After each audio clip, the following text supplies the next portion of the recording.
You're listening to Parasearch Radio, news, views and reviews from the world of the paranormal from across the UK and beyond.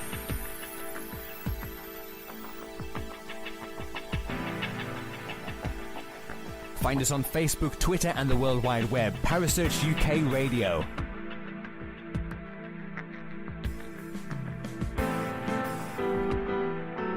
Parasearch Radio, broadcasting to the UK and beyond.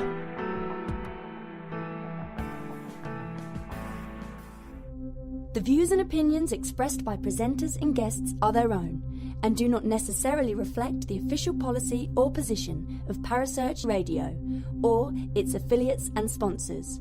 Listener discretion is advised.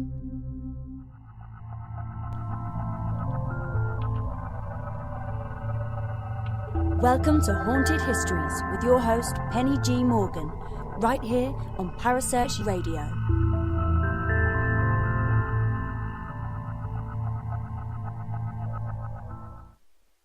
Good evening, everybody, and welcome to another episode of quite possibly the best show combining history and the paranormal anywhere. Or that might just be my biased opinion. Haunted Histories here, Parasearch Radio, with your host Penny G. Morgan. Last week we visited Hinchingbrook House with Gemma of Fright Nights, Cambridgeshire. You may have thought it was just a house and had no real historical value, hence you didn't listen to the show, but you would be wrong, as it was not only the home of some of the Cromwell family, yes, the very famous Cromwells, it was also the home to a young woman who was murdered when leaving the theatre in Covent Garden. If that has whet your appetite to give a listen to it, do go on to Spreaker or YouTube and press play, as you can with all Parasearch shows at any time of the day or night. Don't say we don't try and help you out here. But on to tonight's show. Where are we? Well, we're joined by another friend to the show, Anita of Ghostly Goings On, who is talking to us about the infamous Woodchester Mansion. Now, this place is probably on the to-do list of many investigators, and dare I say, ghost hunters, although that is a term I dislike, and I'm no different. It's definitely on my to-do list as well. But one of the things that has always confused me about Woodchester is the level of activity reported there. That this is a building that was never actually finished and has never actually been lived in.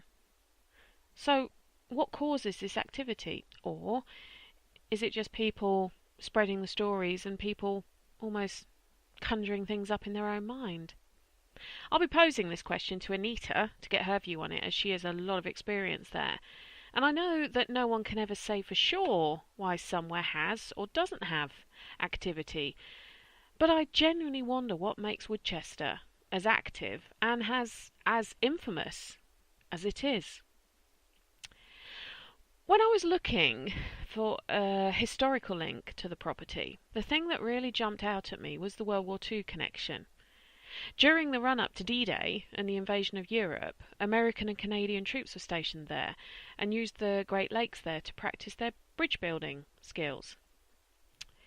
Now, there is a rumour, and I say a rumour because I can't find any substantive evidence either way, that whilst these military men were on exercise in one of the valley's 5 lakes, a pontoon bridge they had constructed collapsed under the weight of the armoured vehicles which were being driven across it, and supposedly it trapped and killed more than 20 servicemen. Part of the story also suggests that, or mentions rather, that there are some of the vehicles concerned still lying at the bottom of said lake. I did manage to find out when doing my internet searching that a local diving school has used these lakes for training, and there are no reports on their websites that they have ever found anything of this ilk. So who knows? It may be true. But after over 70 years, you would think a loss of life like that on training exercises would not still be hidden in ministry records in Canada or the US. I've researched as much as I am able and cannot find any, if you like, real-time accounts of the accident. So either it never happened, or anyone who witnessed it has had to sign a sort of a code of silence, if you like, and is not allowed to talk. Actually, scrap that. I did find one account of a gardener who supposedly saw it, but he was also meant to have been at the Battle of Mons and was witness to the Angels of Mons, who were meant to have held up the German forces so that the British could retreat to safety. I guess his credibility as a witness is dependent on whether you think he could really have witnessed angels and whether he was actually damaged somehow during World War One. Who knows? But that aside, there are many definite reports of soldier types and those in those sort of uniforms being seen at Woodchester and picked up on. So I decided that maybe if we looked into Operation Overlord, which is what they were preparing for. How does that sound? Well, I think Operation Overlord sounds like something from Star Wars or Guardians of the Galaxy or something like that. But it was actually the code name for the Battle of Normandy. This was preceded by the Normandy landings, the code name being Operation Neptune, but you're more likely to know it as the D-Day landings. Most of you probably know a reasonable amount about the D-Day landings. If you listened to my show on the lost village of Tyneham a month or so ago, you would have heard me talk about it then, as Tyneham itself was requisitioned to be used for practice purposes for the D-Day landings due to the beaches in Dorset having a large similarity to the beaches that the forces would be landing on in France come the 6th of June 1944. But what happened after the 6th of June? We know a lot about the actual D-Day landings, whether it's due to your films like Saving Private Ryan, the new film that's come out recently that's about them. But what actually happened after? Well, by the end of August 1944, they estimate that there was at least 2 million Allied troops in France, and they had liberated the north of the country. However, to keep their march across Europe and to ultimately take back control from the Germans and Axis forces, they needed to be able to cross quite large rivers. Although most bridges across the main rivers had been destroyed by Allied airstrikes to try and stop the German and Axis forces retreating and to force them into surrender, the opposition had become quite good at backing off from a fight successfully after their experiences of the Russian front. And under Field Marshal Walther Model, who was known as the Führer's fireman, they retreated at breakneck speed all the way to Belgium, with the Allied forces using their pontoon bridges to cross the Seine after them. Now, a pontoon bridge was one of the ones most often used by the Americans, and it was a type of temporary floating bridge which was in effect laid across a series of barges or boats and tended to be destroyed after use to prevent the enemy capitalising upon it. It wasn't actually, though, unique to the Americans or to World War II, as there is proof of them being used as far back as the Romans. In fact, the first ever London Bridge was believed to have been a Roman pontoon bridge. There you go.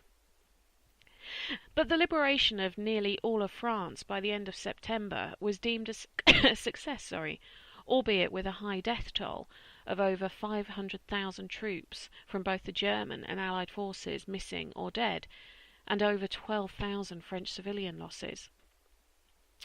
You'll notice there I didn't separate the Germans and the Allied forces because as far as I'm concerned they were all deaths, they were all missing, and they were all humans, regardless of what side they were fighting for. Well, the fighting continued, and the last big battle for the Germans was the infamous Battle of the Bulge, which began on the 16th of December 1944 and didn't end until the 25th of January 1945. This battle is quite well known as the Germans threw everything they could against the marching Allied forces, attempting to split them in two and stopping their supply routes and supply chains. Although the attack is actually correctly known as the Ardennes Offensive, it was coined the Battle of the Bulge because the German forces created a bulge in the Allied lines. But imagine, 5:30 a.m. on the 16th of December 1944, you wake to be faced with a 2-hour bombardment of your Allied lines across an 80-mile front. That is then followed by a huge armoured attack with the majority of the German armoured might based at Schnee-Eifel, 1,600 pieces of artillery were used. The Germans, in the Battle of the Bulge, actually experienced, you could say, great success to start with. It makes you wonder, why was this when they were retreating so fast? Well, the Allies were actually surprised by the attack. They had received very little intelligence that such an attack was going to take place. Before the attack even started, English-speaking German soldiers dressed in American uniforms went behind the lines of the Allies and caused havoc by spreading misinformation, changing road signs and cutting telephone lines. Funnily enough, those who were caught were shot after court-martials. But the weather was also in Hitler's favour. Low cloud and fog meant that the superior air force of the Allies couldn't be used, especially the tank-busting Typhoons of the RAF or the Mustang fighters from the US Air Force, which would have been used against the German tanks. Though the weather was typical for this region, the Ardennes, in the winter, the ground was hard enough for military vehicles to cross, and this suited the armoured attack that Hitler had envisaged when he had planned. However, the success of the Germans lasted just 2 days. Despite punching this bulge into the Allies' front line, hence the Battle of the Bulge, the Germans couldn't capitalise on it. The Germans had based their attack on a massive armoured onslaught. Well, what does an armoured onslaught require to maintain it? Fuel. And the Germans just didn't have enough fuel, and they couldn't get it to themselves. The Battle of the Bulge was the largest battle fought by the Americans in World War II. Some 600,000 American troops were involved in the battle, and the Americans lost probably around 81,000 men, whilst the Germans lost over 100,000, all these men being killed, wounded or captured. It's said that as vehicles ran out of fuel, as German vehicles ran out of fuel, they just abandoned them and retreated backwards. So there was probably quite a lot of hardware, shall we say, lining the streets. The Allied forces managed to cross the Rhine a few months after, in March 1945, and from there it was a relatively short hop through to Berlin. It's amazing to note, though, in looking at these sort of performance figures, that the 150th Engineer Combat Battalion, known as the ECB, inflated the floats for the pontoon bridge in the rear area, moved them to the river in trucks, and by daybreak of this first day, had assembled them into rafts. By 6 p.m, 1800 hours that evening, a Class 40 M2 treadway bridge was taking traffic. The following day, a second 1,280-foot Class 24 bridge was completed in the same area. It was later upgraded to an M40 bridge. So, within 24 hours, or 36 hours, 2 big bridges had been constructed to cross the Rhine. I just think that level of work in a war zone is pretty impressive, personally. And it's this kind of thing that those servicemen who were based at Woodchester were practicing. Who knows if it was any of those who were fundamental in crossing the Rhine in March 1945, but it may well have been. And this is something I find absolutely astounding.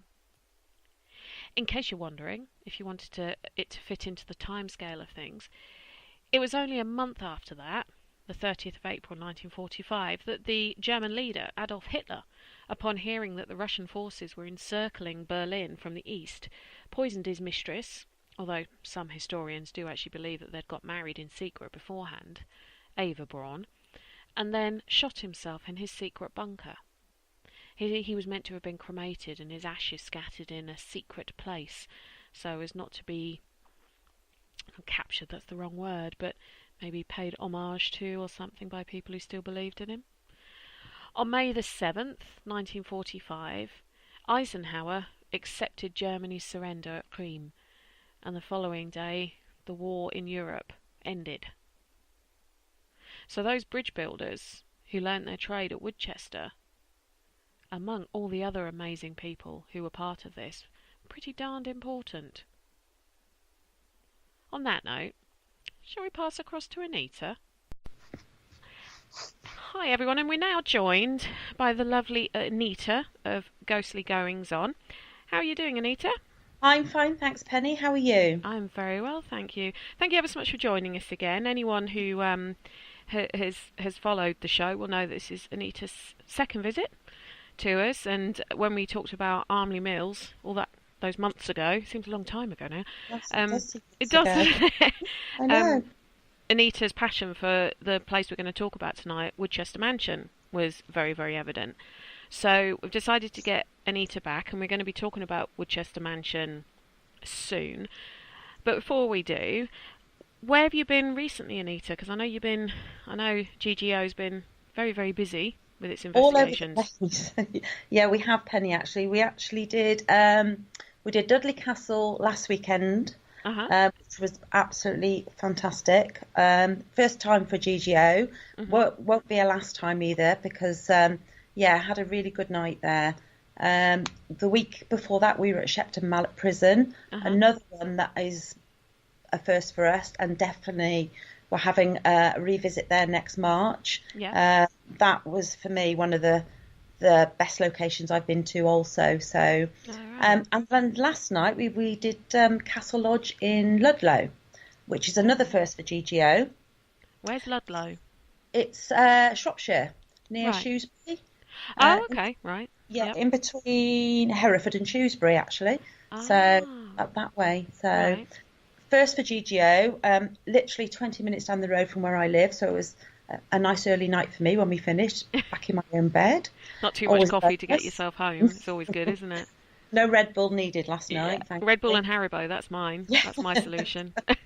Well, mine would be Red Bull and vodka, but not when I'm investigating, I might add. Not when you're driving either. Not when I'm driving either. No. Of course.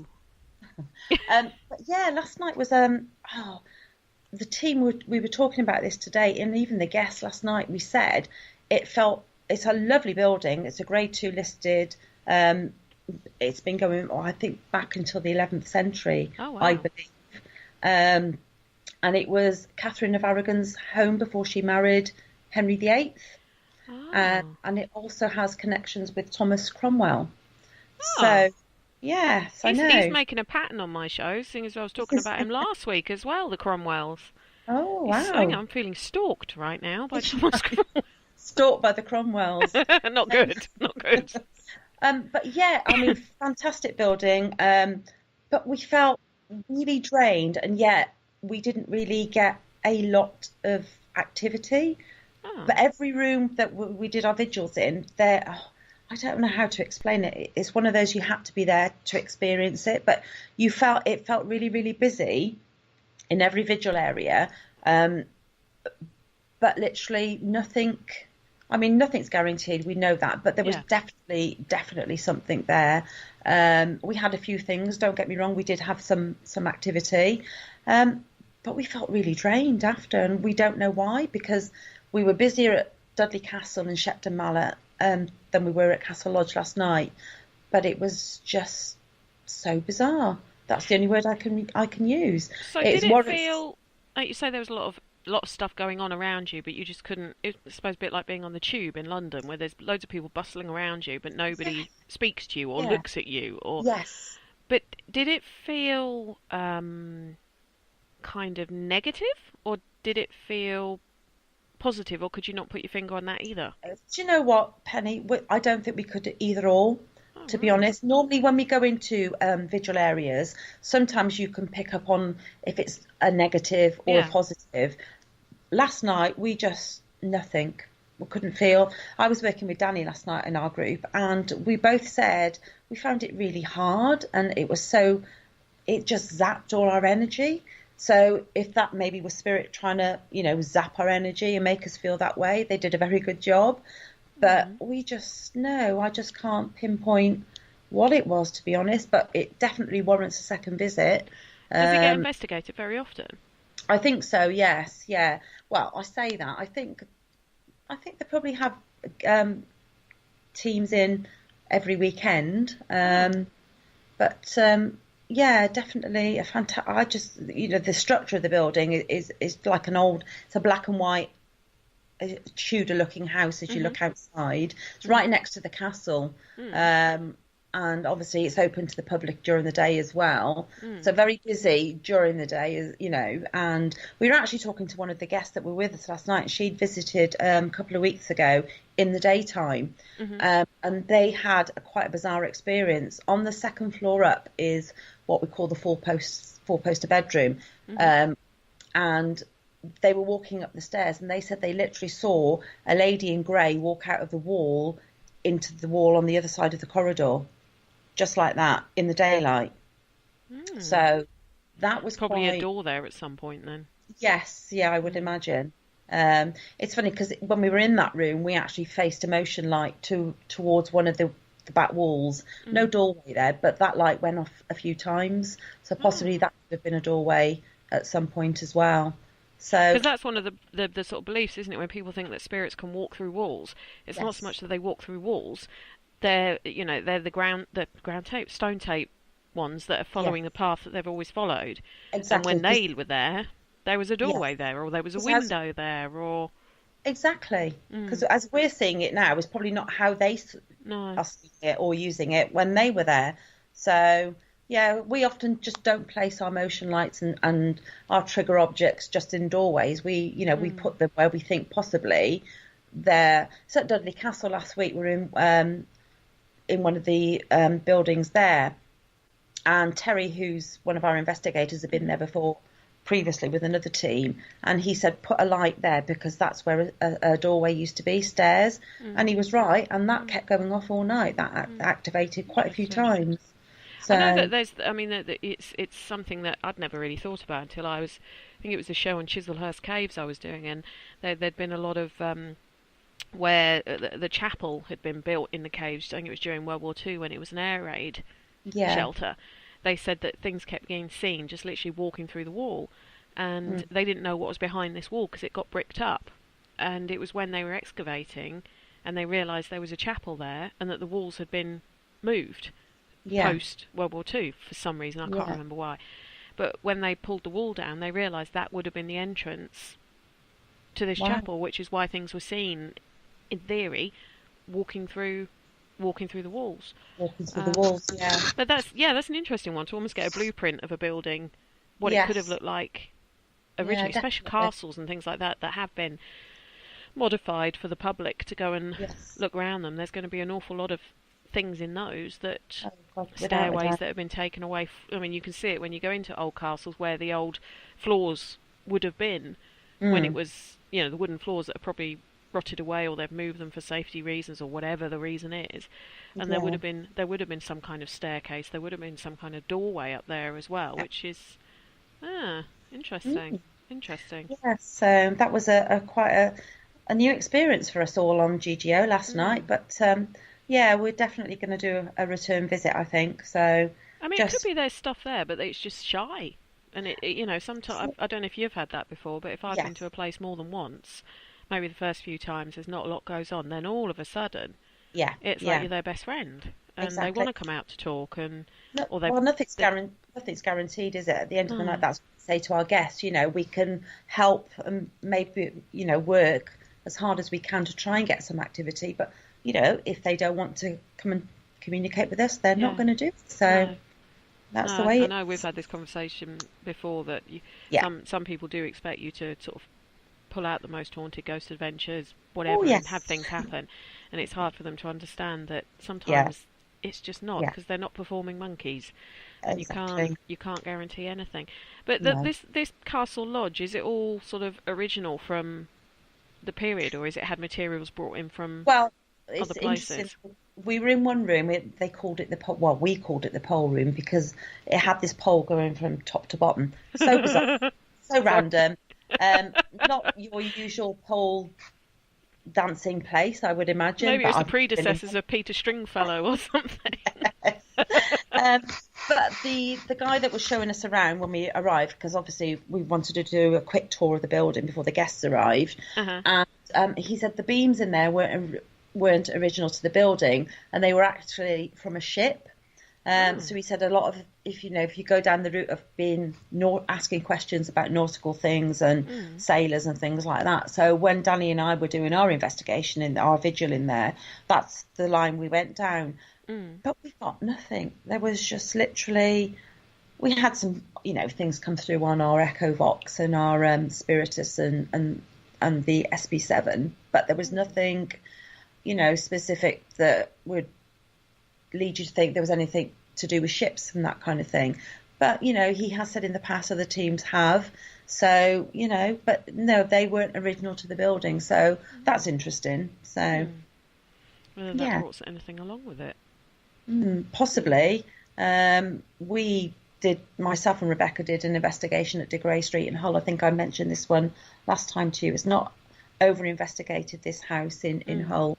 Absolutely a bizarre location in the middle of a terraced house in a street. Your typical northern houses, as you know, back to back. And we were in there. We knew the room that we were in was specifically geared around children.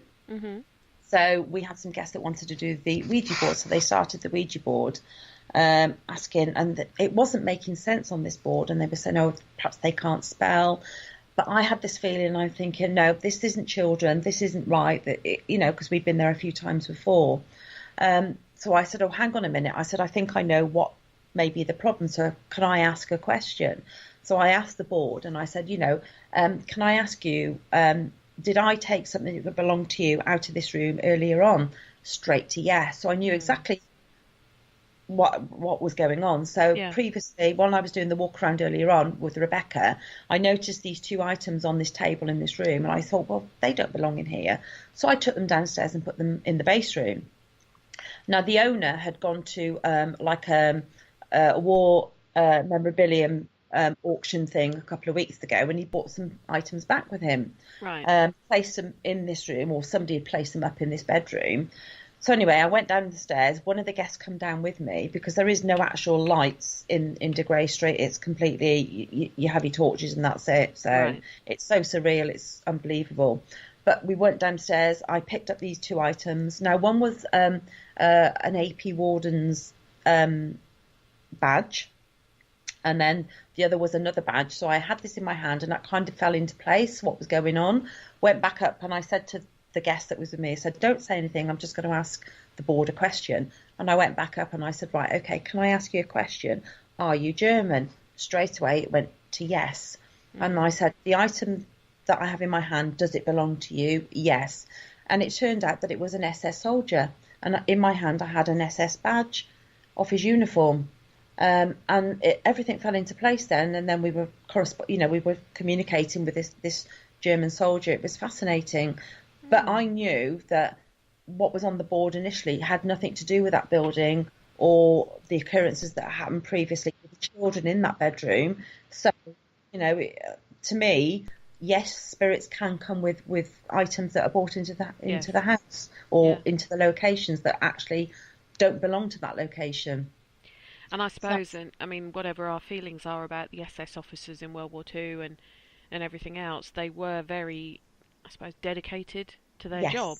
Yeah, and so definitely. The fact they got to wear the coveted SS badge, which not every soldier, would have wanted, or was actually able to achieve that level of, they were seen as almost Hitler's personal bodyguard.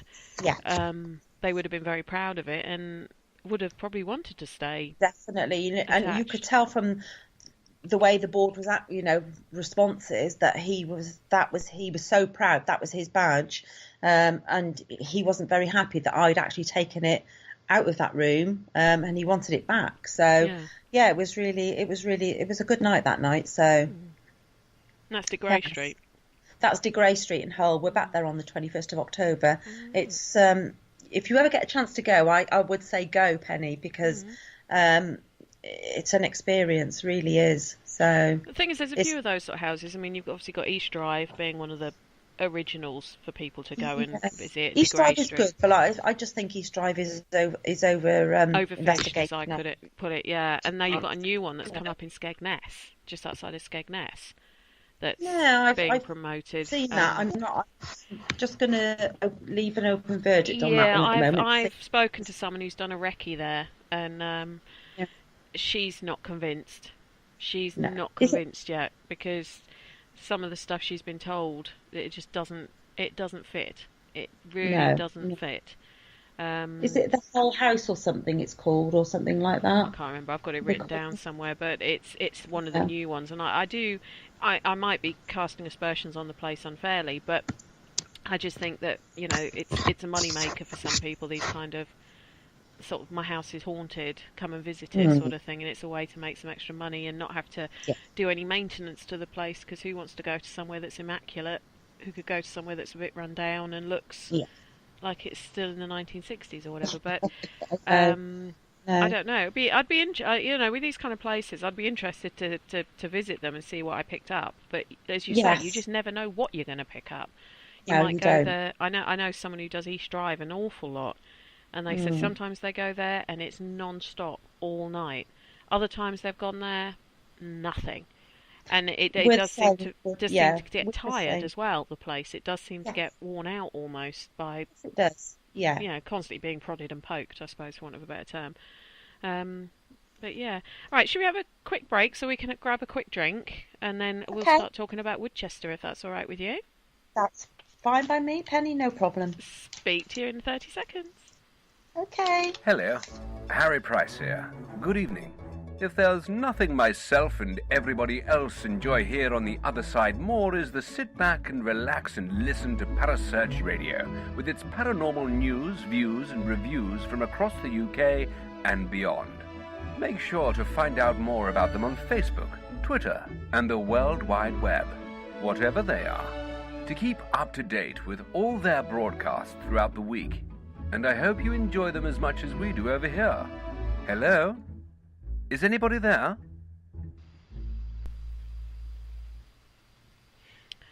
Okay, right, we're back. We've been talking with Anita of Ghostly Goings On.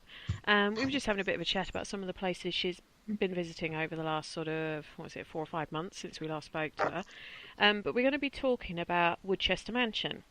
Now, one of the interesting things about Woodchester Mansion is that it's a kind of Victorian Gothic style building. Is that correct? It is, definitely, yes, yeah. But it's unique. It's not finished. It's not finished, no. As you come to the gates at the top of the drive, you've never actually been there, have you, Penny? So I haven't. No, I haven't had the pleasure yet. You must have the pleasure. It's on my to-do list. But yeah, you must do it. It's a phenomenal place. And I'm a bit biased because it's right on our doorstep, but it is who one do you of my recommend favourite. I visit it with then? Oh, God, let me think. Let me think. Who else would you have to... GGO, of course. Oh, silly, sorry. Yeah, as you drive down the sweeping... There's about a 1.5 mile drive down to the actual mansion. Right. And as you're going through the Woodchester Park, I mean, it's just the windy... drive down, and then it hits you as you come to the bottom of the valley. You see it there, and it's just the architecture on it is phenomenal. That's all I can say. And it's just, and then you walk in, you park up and you walk in, and you look up, and then there's open roofs because it's not completed, and there's scaffolding up in the chapel area, in the chapel corridor, and it's just I can't explain what it feels like when you walk in there. You just get this sense of grandeur, but it's not finished, and it's like lots of little secrets that haven't been opened up yet, or you try and imagine the everyday life there when it was, because it used to be Spring Park, obviously, before it was Woodchester. I believe it was then, the original house was in a fire, so it was rebuilt then as Woodchester Mansion. Right. But I also believe it's got connections to pre-Roman times. Right. So, but I've never actually, when we've investigated there, we've never actually had anything come through that we can say is connected to the Romans or that era. But not to say that it isn't changing there. the subject just slightly, isn't that interesting that when we do these investigations, there does seem to be a time limit on the era of things that come through? Yes. I was talking about this with somebody else, sort of just as a sort of as you do, as a conversation, and I was saying I find it fascinating. We never get sort of Stone Age people come through, or we never get Saxons come through, or we never seem to get the Romans. I mean, I know there's the talks of the Roman armies near Hadrian's Wall that you can see, the Lost Legion or whatever it was called. People have reported seeing them marching, but you never get interactive with spirits that seem to be interactive, seem to be sort of 200-300 years old. Yes. Max. I just find that quite fascinating. It is very fascinating. I must admit, never even thought about it like that way before. But it's true, very true. So I mean, what was the relevance of Spring Park? Was that's what it was called before it became Woodchester? Yeah, I believe so. And then whoever, I can't remember the gentleman's name that actually bought it after William Lee. That's the one. Yeah. And he rebuilt it as Woodchester Mansion. Right. But I mean, as you walk in and then you're walking down the long corridor, the chapel corridor towards the base room, and you've got the stairs then going up to, I think it's the organ room, which we have heard music coming from, believe it or not. All right. When we've done the investigations there. And then you go to the base room and, you in situ there, and then you just look round you at this magnificent room that would have been a ballroom, or that's probably what it was designed to be, was a ballroom. Yeah. It's just, and I mean, it's one place that I will not walk around on my own. Really? Yes, definitely not. I don't know for what health it is. and safety reasons. No. Or... No, I think it's because you feel like somebody is following you or watching you, or you just get the hair. When you get the hairs on the back of your neck go on end when you're you just get the feeling that there is somebody in your space, in your aura around you. And I have walked once down. I had to go to the kitchen to pick up some equipment, and because there's no electricity there, so you have to take your torch. But I found myself literally running back up the corridor with the items of equipment back to the base room quickly. Don't ask me why. I just needed to get back into that base room quickly. It's so bizarre, and there's not many places I feel like that. So, but Woodchester makes me feel like that. So, but it wouldn't stop me ever going there to investigate, because it's. It's. So does it have quite an ominous feeling to it inside? It doesn't feel friendly. It depends. The one place it doesn't feel friendly is in the cellar. Right. Right at the end, one particular cellar, you walk down, there's a few rooms off the cellar, but this one room that we go in, it's got like a circle, a pillar in the middle of the room, that when we do our investigation in there, we kind of stand around. And there's this smell, it's a bit like carbolic soap. Right. That kind of thing, but it was something to do. It's something in the walls that they used many years ago there, and it's only in the cellar. You can't smell it in the rest of the mansion, and it's people walk in, and it's a bit like carbolic soap, but also like an operating theatre kind of smell. The disinfectant and all sterile smell, I suppose. Some kind of almost like their own version of damp coursing, maybe. Yes, yeah. But in the cellar there is a not so nice spirit with the dog. We've never actually got. We think his name is John. That's what we've had come through a few times. And you get a lot of spirit lights in there as well, and there is this. When the energy is built up in there, because it's pitch black, when the energy is built up in there, we always like to get our guest at one end of the room, and you've got the door on the left-hand side, and we stand behind to the back of the door, and then if you look into the corner, in the right-hand corner, if the energy is built up and this spirit comes in, you can see this black mass, and I've seen it evolve myself, so I can verify that I've seen a big black mass appearing for seconds in the corner, almost like it's going to manifest, but it doesn't. And then you can see all these spirit lights going around. It's really bizarre, honestly. It's so, and he also likes females. He doesn't like males in there. He likes females on their own. We seem to get more activity and responses in there. If it's just a female group, then we do. If we get any males, we're there as well. So, yes. Has he ever communicated with you? He has done via the motion lights, and we've had the REM pod go off on request. Okay. We've asked him to do things, and noises, footsteps we've heard in the corridor as well. But we don't tend to use our what we call our real-time apps down there, like our EchoVox or anything like the Spiritus. It doesn't seem to want to communicate via those. It's just more like simplistic stuff. Yes, yeah, the trigger And so, object. what sort of information have you got out of him by using? Not a lot, to be honest. Other that he's very angry and he doesn't like you being there. And we've had a lot of people in there that have said before that they felt as if a dog has come in and walked around their legs. You get the feeling of a dog brushing up against you. And he has got, when we talk to the guys at Team Impact who actually look after Woodchester, Right. Chris Howley, Yeah.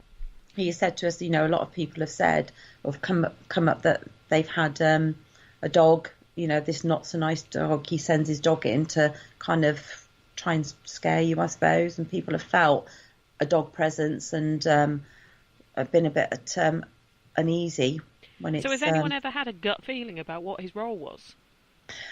Well, we've had a few things, and I think it's something to do.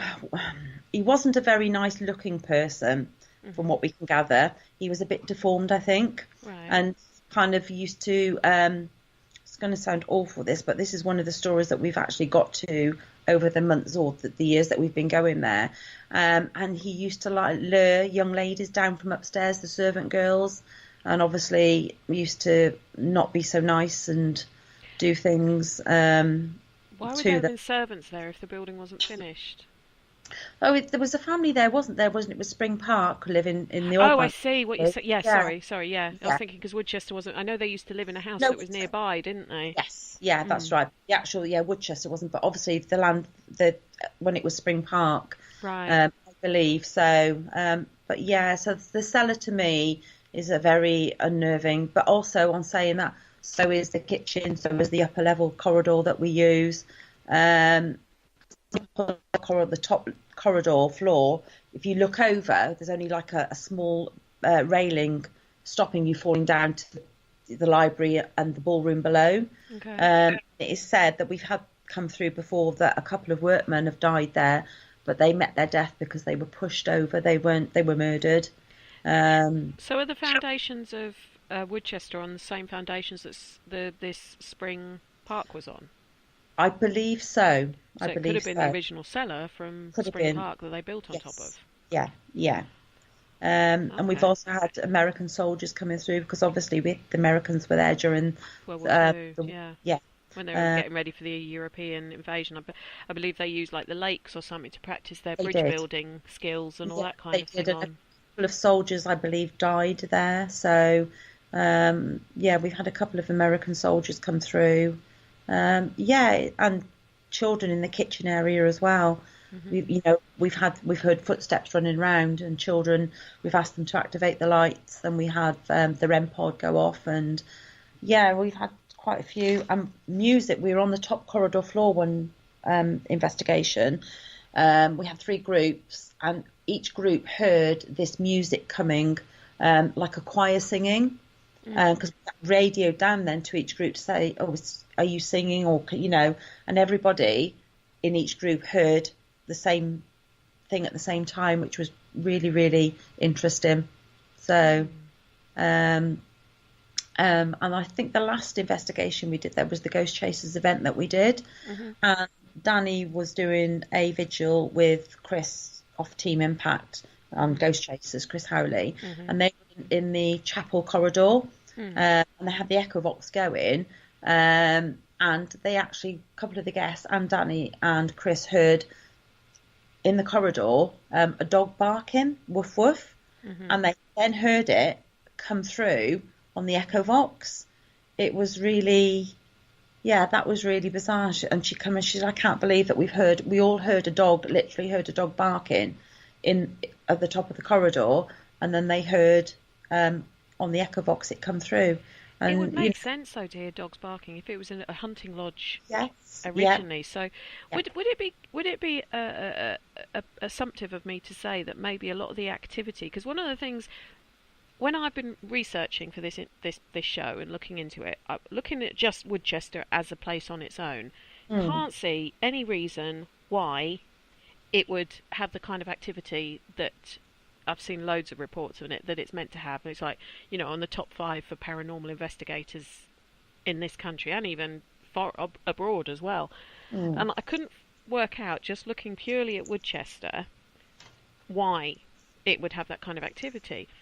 But if what you're telling me about the fact that Woodchester's built on where Spring Park was, and Spring Park was originally a hunting lodge, built sort of in the 1500s, originally, I believe, from what I'm sort of reading up while we're talking. Yes. Could that be the reason why it's so active? Possibly. Who knows? Or I know we don't know for definite. We can't. Nobody knows. No, but no. It's just, to me, there's normally a reason why somewhere's active, and the fact this place was never lived in because it wasn't finished. Yeah. I suppose workmen could have died there while it was being made. Well, I believe they did die, and the story is said that they downed tools, they saw something or something happened, they downed tools and walked out, and it was never finished. So, I think it still has a lot of layers to be unearthed, to be honest. Now, it's bizarre because the kitchen area, when you investigate there, because it's never been lived in, but it feels very busy all the time. You always feel like there's people bustling about like you would with servants in a kitchen. And yet it was nobody lived in it. So possibly that is from when it was Spring Park. Another thing that happened to us on the last time, the last one, the Ghost Chasers one, we had a break, and everybody has to go out to the toilet because there's a different block for the toilet outside. And we all come back in to start the vigils again. And Chris and one of the guests were the last ones in. So they kind of pulled the door too. No, they didn't. No, I correct myself. They didn't shut the door because they thought there was still some guests out in the toilet block. So the door was wedged open by the breeze block things, the big heavy blocks that you put in front of that kind of thing. And they were walking back down the chapel corridor, and then they heard the door bang. So they went back to investigate, and this door had been closed and the block had been moved, but no guests were left outside. They were all back in the base room, which they come and double checked. And Chris said, I think it's the housekeeper. She doesn't like the door open. And I think her name was Emma or Emily, he called her. And he said she gets very annoyed if that door is left open. So she must have been a very, very strong spirit to have actually moved that door and moved that, because the block was moved because we all went and had a look. So that's, to say that it's never been lived in, to me, all the activity possibly could be to do with Spring Park. Because there's an awful lot that is happening, but not when it's kind of Woodchester, that makes sense. It does sound like that. Yeah. I do. I mean, I know somebody who investigated there quite early on when it first sort of opened up for investigations, and he said the chapel was one of the areas he really didn't like. Yeah. He really did not like the chapel. No. What was your feelings in the I chapel? didn't. I felt very uneasy in the chapel, mainly because it's not a big chapel, but there's quite a few entrances into it, so it's kind of it's hard to explain. But you've got one little room, then you've got another one, a doorway to there, then it opens up into the corridor. But yeah, in the chapel felt very uneasy. But we've also had a lot of children crying in there as well. The last couple of times we've been in there, we've heard children crying, and guests have felt very uneasy in there and feeling very nauseous. So I'm not sure if that's them psychologically thinking because it is a chapel. I don't know, or they've generally felt really overcome with emotion, some of them as well. So it's not. Another thing in there, you've got bats flying around as well, so that puts everybody. Yeah, I know, because it's so open and exposed. There are a lot of bats. So is there a roof over the chapel, or is that unroofed, so to speak? No, there's literally a cover over there, but it is covered up, but it's not a proper roof. Right. It's more like a sheeting that's up there. So, but the building itself, I mean, when you see it all lit up at night, it's phenomenal. It is your typical Gothic mansion, and it's a shame that it hasn't been finished because, you know, I don't know if I would like to live there, but you know, as mansions go, it's one of the best that I've ever seen. So well, it's good that it's not been pulled down though, even though it's half finished. It's good it's been sort of, whoever owns it now has left it for not posterity, I don't know if that's the right word, but for future generations to you know, find out the story about it. But it's intrigued me ever since I started doing this, and sort of people kept going on about Woodchester, and I thought, well, I really couldn't work out why it would have a history to it. But from what with the conversation, which has been really interesting about Spring Park and everything else, that would make, I mean, the dog thing as well. One of the daughters, I think it was William Lee's daughter, was meant to be a dog lover. Yeah, she was meant. I think isn't there meant to be carvings of dogs in the chapel that are meant to? There are carvings of dogs in the chapel. They're meant to represent the dogs that she owned. Yes, because she was a big dog lover. So that might also be why the sound of dogs, because exactly. And that was the first time that we had that come through, and that happened, which is, you know, we've been there quite a few times. So so every time we go, we get something different. It's really, and we've been there and we've had quiet times, believe you me, and then other times we've gone and it's been off the scale, you know. So what about the actual grounds itself as well? Do you get much activity in the actual grounds? I personally don't know, because we don't actually do the grounds. Because it's a bit they have livestock and cows and sheep in the actual wooded in the grounds in the park itself. So but yes, it's you must visit Penny. You really, really must put it on your to-do list. It is on my to-do list, along with a few other places, but it is on my to-do list. Well, Danny's already bullying me to do Shepton Mallet, so you've got to do Shepton as well. Yeah, I know. Especially, Shepton Mallet is an urgent one, seeing as it might not be around for visits much past May, sort of next year anyway. So it is definitely on the list. I mean, I entered that competition to win the 2 free tickets. I haven't heard anything yet. You know, I shared the hell out of that advert, you know.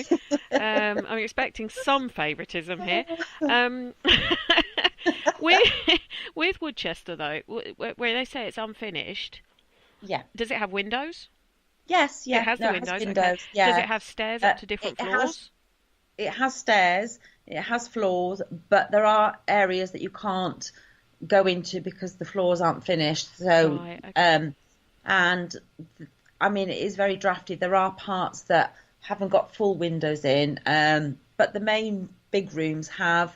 It's mainly the top floor that isn't completely finished. Like I said, the railings looking down into the library below and the base room. Obviously, you don't get too near there because you don't get me near railings. Full stop. No matter how safe they are, because I'm not. Exactly. I'm not a heights person at the back. My husband is the one who leans over the edge of cliffs. You know, he's a roofer. He doesn't care. But me, I sort of stand a good way back from the railings, and even though he'll be standing there shaking them, going, "Look, they're perfectly safe." It's right. I'm going to stand here because I'll stand back. Thanks. Yeah, no, that wouldn't be me either. I couldn't stand. So, which part of the building is the one bit that? I mean, you said you wouldn't like to walk around it on your own. But out of all the bits we've mentioned, which is the one bit that gets your sort of hair up on the back of your neck the most? Well, there's two actually. There's the cellar and the corridor that you walk down when you first come into Woodchester. We call it the chapel corridor. Mm-hmm. That's where the chapel is. Every time I walk down that corridor, I don't know, I get the hairs on the back of my neck stand on end as well. As soon as you walk past the entrance to the chapel room, that's it. And I kind of walk fast. Right. There was a competition for the fastest walker or paranormal investigator. I would be number one. Honest, I just don't. In fact, I'm not the only one. Dan is another one. In fact, everybody on the team is like that. Okay. So is there a part of it that you actually feel quite comfortable in?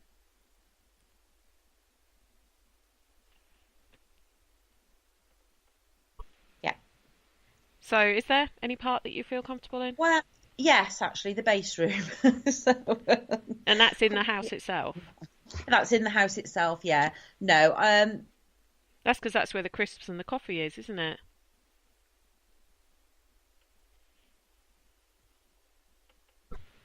It is, isn't it? Is it crisps, coffee, sandwiches, whatever? Is that why you like that bit? Because that's why I'd like that bit.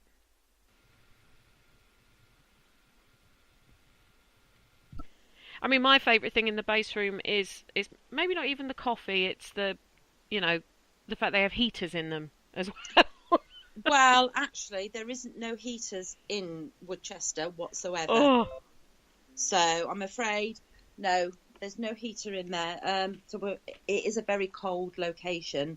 But there's a big open fireplace, but there's no fire going, unfortunately. So you have to imagine a big roaring fire. So my best acting skills, yeah. Yes, and get lots of coffee down you and gloves. So when's your next visit there? We've got nothing booked for this year now, obviously, Right. but next year, hopefully, Danny will book us a few dates there. So, yeah, we always enjoy going to Woodchester. So, Well, you talk about it with so much passion. It's Well, obvious it's got a lot of meaning for you. it has definitely, like I said, because it's on our doorstep as well, and it's where I did my first ever investigation when I was interested in the paranormal was Woodchester Mansion. So, yeah, It was your quite close. first. It was the place that burst your paranormal, Jerry. It was.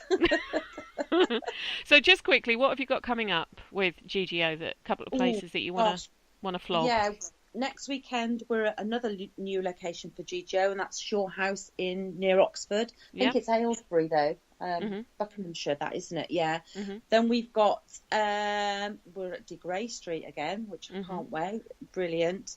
And then our Halloween event is at another local one at the Blackfriars Priory in Gloucester. Good. And a fancy dress event for us as well. So we're I expect to see lots of photos. We're all trying to get our costumes together at the minute. So. I do have to say, after seeing the photo of Terry being compared to the Scarecrow from Wizard of Oz, is that what he's coming as? Oh my gosh, I took that photograph last week at Dudley Castle. It's uncanny. It was. I don't know the poor guy, so I didn't want to put anything to it, but I did have to laugh. I was trying to find a clip of I Wish I Had a Brain song from The Wizard of Oz to post there, but I couldn't find one. And I thought, poor guy doesn't know me. He might not sort of realise I was only joking.